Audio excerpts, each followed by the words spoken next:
श्रमण भगवान महावीर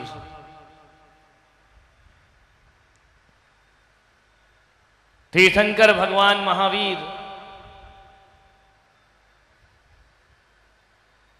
वन में विचरण कर रहे हैं।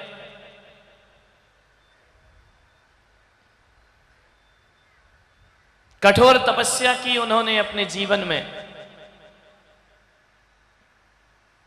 12 वर्ष की कठोर साधना, तब जाकर के उन्हें बोधि की प्राप्ति हुई। ऋषभदेव भगवान जिन्होंने 1000 वर्ष तप किया, तब उन्हें केवल्य की अनुभूति हुई। भगवान महावीर ने 12 वर्ष तपस्या की, तब जाकर उन्हें बोधि की प्राप्ति हुई। और भगवान बाहुबली ने 12 महीने एक ही आसन पर खड़े रहे, तब जाकर उन्हें सत्य की प्राप्ति हुआ करती है। जिंदगी संघर्षों का एक नाम होता है। संघर्ष उपसर्ग में जो जीता है, कठोर तपस्या में जो जीता है, वो जीवन के लक्ष्य को प्राप्त करता है। बिना कष्ट सहे जीवन में कुछ नहीं मिलता। अरे आदमी का जन्म भी तो दुख से होता है, कष्ट से होता है। जब आदमी जन्म लेता है तो माता को भी कष्ट होता है और जन्म लेने वाले बालक को भी कष्ट से ही जीवन का जन्म होता है। दुख से घबराओ नहीं मेरे साथी, ये जीवन में मानव का श्रृंगार है। कबीर जैसे संत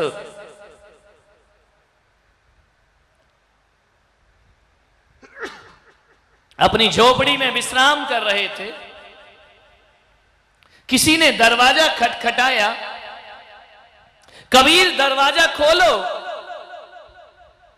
कबीर ने कहा मैं आराम कर रहा हूं, अभी दरवाजा नहीं खोल सकता। अरे कबीर दरवाजा खोलो, देखो कौन आया है तुम्हारे यहां। कबीर ने कहा कि कौन आया है इस समय?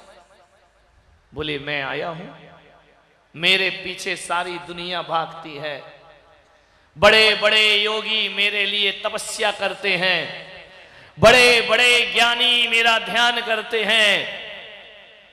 और योगी और ध्यानी तो छोड़ो, गरीब से गरीब आदमी भी मेरा इंतजार करता है और अमीर से अमीर कोठियां भी मेरा इंतजार करती हैं। और इंसान की बात तो छोड़ दो, पशु पक्षी तक मेरा इंतजार करते हैं, नारकी भी मेरा इंतजार करते हैं। और सब कुछ पाने के बाद देवता भी मेरा इंतजार किया कर। कबीर ने कहा ऐसा कौन है तू? बोले सब मेरे इंतजार करते हैं। हर व्यक्ति मेरी चाहत रखता है, हर व्यक्ति कहता है कि ये मेरे पास आ जाए। लेकिन देख कबीर, मैं सबको छोड़ के आज तेरे पास आया हूं। ये तेरी तकदीर है, ये तेरी किस्मत है कि मैं तेरे पास खुद चलकर आया हूं, वरना दुनिया मेरे पास आती है। कबीर ने कहा तुम जो भी हो, अभी मेरे पास वक्त नहीं, बाद में आना। बाहरे फकीर पागल, तेरे दरवाजे पर मैं आया और तू मुझे मना करता है। कबीर ने कहा अपना नाम तो बता कि तू है कौन। बोले मुझे नहीं जानता, मेरे लिए सारी दुनिया प्रतीक्षा करती है। मेरा नाम सुख है, सुख तेरे द्वार पर आया है, आनंद तेरे द्वार पर आया है, मैं खुद चल करके आया हूं। कबीर ने कहा भाग जा, सुख की कोई जरूरत नहीं।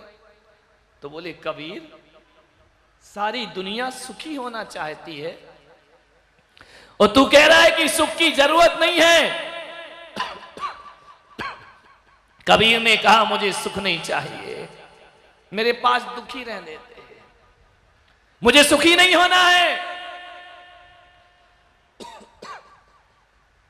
सुख ने कहा एक बार तो द्वार खोल, मैं खुद चल के आया हूं। कबीर ने कहा तू जा रहा है या तेरे सिर पे पत्थर फेंक करके मारूं? कहते हैं कबीर ने उठाया पत्थर और सुख के सिर पर पत्थर मार दिया। कबीर ने कहा सुख के सिर पत्थर पड़े जो प्रभु से बिसराए।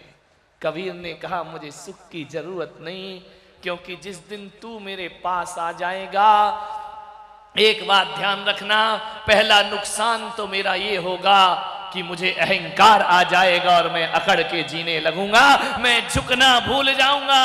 और तेरे रहने से मेरा दूसरा नुकसान ये है, तू रहता है तो मुझे अपने परायों का ज्ञान नहीं होता, लेकिन जब दुख होता है तो कौन अपने हैं और कौन पराये हैं इसका ज्ञान हो जाया करता है। और तीसरा नुकसान, कबीर ने कहा तू मेरे झोपड़े में मत रहना, जब तू रहता है ना तो मैं प्रभु से दूर हो जाया करता हूं, और जब दुख रहता है तो मैं प्रभु के बहुत पास रहा करता हूं। दुख से घबराओ नहीं मेरे साथी, दुख तो आएगा। दुख तो महापुरुषों के जीवन में भी आता है। नारायण कृष्ण के जीवन में दुख आया। 12 बजे रात को नारायण श्री कृष्ण का जन्म जेल के भीतर हुआ करता है। दुख उनके जीवन में भी आया। राम के जीवन में क्या दुख नहीं आए? कितने कष्ट आए श्री राम के जीवन में, मान्यवर सोचना है आप। ऐसा कौन महापुरुष है जिसने कष्ट ना उठाए हो? महावीर पर उपसर्ग हुए, ऋषभदेव को 6 महीने आहार नहीं मिले, कितने दुख थे इनके जीवन में, विचार करिए। कौन महापुरुष है? मीरा को जहर पीना पड़ता है और सेठ सुदर्शन को सूली पर चढ़ना पड़ता है। ये दुख है मानव के जीवन में। मैना सुंदरी की शादी कोड़ी पति के साथ हो जाया करती है। अंजना को दोष लगाया जाता है। जंगल में शेर की गुफा में हनुमान को जन्म देने के लिए मजबूर होना पड़ा। कौन है जिसके जीवन में दुख नहीं है? सीता के जीवन में दुख नहीं था ना? मीरा दुखी, सीता दुखी, जीसस को सूली पे चढ़ा दिया गया, सुकरात को जहर दे दिया गया। ध्यान रखना मान्यवर, ऐसा कौन है जिसके जीवन में कष्ट नहीं होते? कष्ट तो सबके जीवन में होते हैं, लेकिन इन कष्टों में भी जो अपना धैर्य, आशा और कर्म पर विश्वास नहीं छोड़ता है, वो ही जीवन के आनंद को प्राप्त कर सकता है। कभी जीवन में कष्ट आए तो इन महापुरुषों के जीवन को देख लिया करो। सूरदास की तो आंखें ही नहीं थी मेरे भाई, लेकिन फिर भी ऐसी प्रीतम छवि नयनन वसी कि सूरदास ने अपने श्याम के लिए हजारों दोहे और छंद छवैये लिख दिए और जीवन को सार्थक कर लिया। सोचना है आपको, किसके जीवन में दुख नहीं आता है? सबके जीवन में आता है। भगवान महावीर से किसी ने पूछा कि भगवान, चट्टान से ज्यादा शक्तिशाली कोई होता है? जिज्ञासु ने प्रश्न किया कि सबसे कठोर चट्टान होती है, तो चट्टान से भी ज्यादा शक्तिशाली कोई है? तो भगवान महावीर ने कहा कि हां जिज्ञासु, चट्टान से भी ज्यादा शक्तिशाली लोहा हुआ करता है, जो लोहे का हथौड़ा चट्टान को तोड़ दिया करता है। जिज्ञासु को लगा कि सचमुच लोहा शक्तिशाली है। भगवान महात्मा फिर ये बताइए, क्या लोहे से भी ज्यादा शक्तिशाली कोई है? तो भगवान महावीर ने कहा कि हां, लोहे से भी ज्यादा शक्तिशाली यदि कोई है तो आग लोहे से भी ज्यादा शक्तिशाली होती है। वो लोहे को जला करके खाक कर दिया करती है, पानी बना दिया करती है, लोहे को भस्म कर दिया करती है। ध्यान रखना, आग लोहे से ज्यादा शक्तिशाली।